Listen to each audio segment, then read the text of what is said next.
Carhartt has done a refresh on their jeans only a couple years after they did it last. So what's new, what's not, who are they for, and who aren't they for, all coming up in this video here. Welcome friends, I'm Murawski. Now Carhartt did send me these jeans to show you. However, they get no editorial input, my opinions are my own, and I have some good and bad things to say about them, so just know that going forward. The last time Carhartt redesigned their jeans, it was a net positive, and in front of me I have 3 generations of Carhartt jeans. This is my oldest pair right here. I used these for one of the tests that I did recently, and you know, it has the leatherette patch, the old hang tag here. This is what I grew up thinking of with Carhartt jeans. Now there are a few things about these that I didn't like, and that being the belt loops, the fact that the back pockets used to tear at the corner. That was like a common failure point. And so when they redid them, they actually addressed all of these issues. They came up with a much better belt loop design, which is sewn beneath the waistband, so it's a much stronger design. They redesigned their back pockets to hopefully do away with that issue back there. Now, the 5-pocket model of this previous generation were probably the jeans that I wore most. I actually went through 2 pairs of them, and I really wanted to see where they would rip for me. The back pocket issue seems to have been solved. The belt loop issue is not existent anymore. And the only spot that I noticed that they would fail were in the knees. And that is common with most of my jeans, especially if you kneel down quite a bit for your job. Then you notice that they become threadbare in the knees and you eventually tear through them. I just want to clarify that these new jeans are part of Carhartt's Rugged Flex line. And this seems to be the thing that people get confused the most, especially when I see those comments like, they don't make them like they used to. And I think what it is, you know, if you're like me and maybe you're a little bit older, you remember Carhartt as the, you know, rigid, tough as nails kind of brand, right? That's what they made. And back in the day, they really kind of only made stuff like that. So it was either their jeans or their, you know, duck canvas, and you knew them as the stuff that eventually you'd have to break in, but once you did, it was really comfortable. You know, that was kind of the idea. And it was something that was earned. You know, if you had a broken in Carhartt jacket, or I have a great old green duck vest that is like my favorite thing to wear, it was something that you really had to put a lot of time into to get to that condition. The Rugged Flex line seeks to sort of fast forward that a little bit. And what they do is they add 1% spandex in there and give it a tad bit of stretch. And the good news is if you like the old school Carhartt stuff, well, the Firm Duck is still out there. This 15-ounce heavyweight triple stitched made in USA denim is still alive and available for purchase in their crafted line for under $100. So if you want the old school stuff, it's there. So what's new about these jeans? Well, pretty much everything. It's a new denim from a new mill. They come in new washes. The fit is new. Even the hang tags have changed. And on some of them, we see the return of the leatherette patch, which I'm really, really happy about. The new denim is a 12.5-ounce, 70% cotton, 29% polyester, 1% spandex, which is where the flex in Rugged Flex comes from. The colors in the washes are great, honestly. They avoid that whole dad jean look of the older Carhartt models, and these are much more with the times. While the pocket layout is the same, the rear pockets call back to old school Carhartt models with their pointed bottom. These are still double lined at the bottom, helping reduce the possibility of poking through them with your pliers, which I really like. And some of the models see the return of the famous Carhartt leatherette patch, like I mentioned, along with the stitch detail from the archives called Lazy Duck.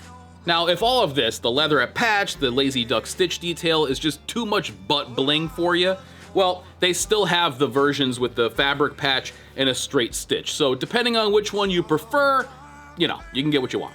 Something I noticed while handling these that they don't call out on the website is they've actually further reinforced the belt loops. What they've done is not only do they still sew them beneath the waistband, which is a much better design overall, but they also put these, I'm just gonna use my own terms, fabric washers behind the stitch. So you can see those behind every single belt loop is one of these little fabric washers, which just prevents it from pulling out. So this is something that they didn't call out and they don't really talk about in the marketing material, but it's there. The fits have also changed. Now, if I were to take these and compare them to the previous generation and do measurements and stuff like that, we're probably talking about a millimeter here and a millimeter there, because when I wear my old ones, which I'm very used to, and I put these on, they feel a little different, but not drastically so. I feel like there's a little bit more room in the top block, but it's very difficult to say kind of how different they are, but they have updated the fit somewhat. All that to say that if you like the old fit, you're probably gonna really like the new fit. The cuts that I have in front of me, you have your loose straight, you have your relaxed boot cut, which I guess is coming back, and then you have your slim straight. And when I saw slim, I was like, oh man. But the good thing is that these really represent sort of the middle of that crazy spectrum of denim fits out there. The slim is nowhere near the skinny cuts of 2010. And the loose is not close to the dungaree fit of 1990s. So what you actually have here is sort of, you know, they're different, but not dramatically so. Even when you lay them on top of one another, you could see that the fits do give you a little bit more room here or there, maybe in the boot cut, you know, and in the upper block and stuff of the loose, but they're not crazy skinny, they're not crazy loose. It's really just sort of preference. And you may have picked up on the fact that the tags are different colors now. Even the little sticker that's on the leg that shows you the size, it matches the tag color. And this may not seem like a big deal. And it probably isn't, especially if you shop online. But if you've ever been in a brick and mortar store and you're looking at a wall of Carhartt denim with the old yellow tag, it could be kind of overwhelming. Something that jumped right out at me with these jeans was the absence of the triple stitch on the outseam. Now, the previous version had the triple stitch on the outseam and a double stitch on the inseam. The ones before that, which again, were not part of the Rugged Flex version, that was just the OG kind of Carhartt jean, had triple stitching on the inseam and the outseam. So when I got these, I didn't see that, and I was a little bit disappointed, because to me, the triple stitch is as much Carhartt as that little C, you know? I'm just used to seeing it, and, you know, I want to keep seeing it. Now, that being said, these are flat felled seams, which means they're basically stitched over each other and then, you know, sewn together, which is a very strong seam. And I don't see any issue with that at all. I mean, I think that they're gonna last for a long time. Come to think of it, I really have never seen a pair of Carhartt jeans fail on the stitch. In fact, let me show you this. This is a different brand of jeans. I'm not gonna call them out, but you can see there's triple stitching all over these things. They are triple stitched on the inseam, the outseam. And where did they fail? Well, like most, right in the knee. So I'm not sure that my concerns about triple stitching is really that big of a deal. It's something that maybe I want to see because of nostalgia, but most of my jeans, they just don't fail there. So who are these jeans for and who aren't they for? Because the last thing I want to do is recommend a product to you that is going to fail or not suit your needs. And I think, you know, the right tool for the right job is an overused saying, but I think it's very appropriate, especially in circumstances like this.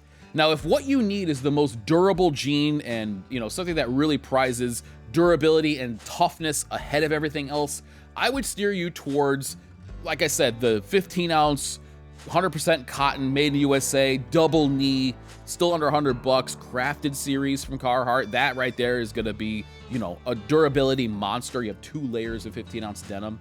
That's great. They're 13-ounce models. They still have their logger models, 100% cotton models, all that stuff. Those are probably gonna be more durable in the long run than these. To put things in automotive terms, because if I don't do that, I get confused, what I think this new line is, it's like a high trim level F-150. It's like a Lariat F-150, you know? They're comfortable. Yeah, they can do work, but they look good, they're comfortable, and it's gonna be more truck or more jean than most people need. If what you need is an F-350 dually stripped out work truck, well, they have those too, and I wouldn't want to go and tow a whole bunch of stuff with that F-150 Lariat. I would choose an F-350 for that. And I think that's what these are. I mean, they look good, they're comfortable, they're definitely more modern than the other jeans are. These are jeans that are great casually. If what you have to work in all day long is the really stiff, rigid stuff, maybe you want to come home and throw on a pair of these to go out. Or maybe if your job just isn't that rough on jeans, well, these are pretty good. And I really think that they did a great job with style, with fit, with comfort. But if what you're looking for is ultimate durability, I would look at one of the other models out there, or one of the other lines. I think it's great that we have the option for both, to be honest with you. Although I think they need to do a little bit better job differentiating the different lines. But that's just my mileage. Anyway, thank you so much for watching, and I'll catch you next time.